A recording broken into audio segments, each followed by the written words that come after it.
વરસાદના પગલે ખાડીઓના જળસ્તરમાં વધારો થઈ રહ્યો છે। ઉપરવાસમાં પડેલા ભારે વરસાદના પગલે લિંબાયતની મીઠી ખાડી ભયજનક સ્થિતિએ પહોંચી ગઈ છે, જેથી પાલિકા દ્વારા મોનિટરિંગ શરૂ કરી દેવામાં આવ્યું છે। સુરતમાં મોડી સાંજે પડેલા મુશળધાર વરસાદ બાદ સમગ્ર સુરતમાં ઠેર ઠેકાણે પાણી ભરાયા હતા, ત્યારે લિંબાયત વિસ્તારમાં પણ પાણી થઈ ગયું હતું।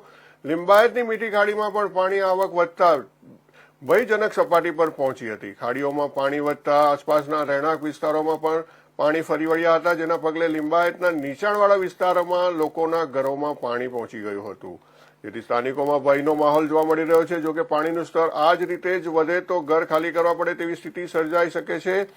સુરતમાંથી પસાર થતી ખાડીઓના લીધે ખાડીપુરની સ્થિતિ પણ સર્જાઈ શકે તેવી સ્થિતિ હોવાથી સુરત મહાનગરપાલિકાઓ દ્વારા ખાડીઓનું મોનિટરિંગ શરૂ કરી દેવામાં આવ્યું છે। સાથે જ કોઈ ગંભીર પરિસ્થિતિ સર્જાય તો લોકોને સ્થળાંતર કરવાની પણ ફરજ પડી શકે છે, તેમ હોવાથી તેની પણ તૈયારીઓ શરૂ કરી દેવામાં આવી છે। સવારથી જ ફરી શરૂ થયેલા ભારે વરસાદ અને હવામાન વિભાગની આગાહીને પગલે સમગ્ર દક્ષિણ ગુજરાતમાં રેડ એલર્ટ જાહેર કરાયું છે, જેને લઈને સુરત શહેરમાં પણ સ્થિતિ ખૂબ જ ગંભીર બની શકે તેવી સ્થિતિ ઊભી થઈ છે।